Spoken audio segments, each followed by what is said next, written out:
Get your plastic trim tool underneath, pop up your door sill trim, and then lastly use a plastic trim tool to slide this cover off.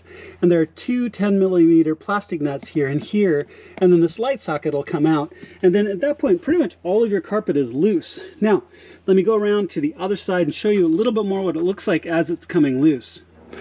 All right, so now that all the door sills are off, and here I am on the passenger side to kind of show you what it looks like a little bit further apart. Now this piece, the one difference on the passenger side is that you've got a outlet at the very end. If you didn't know, you have a 12-volt outlet at the end of this carpet piece. You do, and it's plugged in right here. So unplug that, pull it out, set it aside. Same thing for the centerpiece. Your vents that come up right here, if you rock them, they'll come off because they're just pressure clipped onto the vents that come underneath the carpet. Okay, at that point, you can start to pull up on the carpet, as you can see.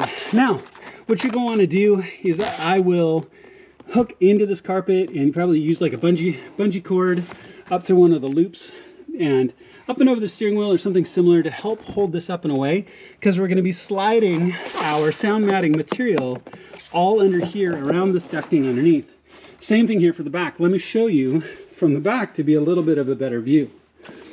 So we're here in the back. Like I said, I undid the light right here. I took off those two 10mm plastic nuts, pulled the light out and unplugged it. And then this will all start to come up and come away. It's never been down before. It's going to be really, really stiff, as you can see. But the carpet here will also pull up and away enough that you can get underneath it. And that's where we're going to start to lay all of our sound matting in.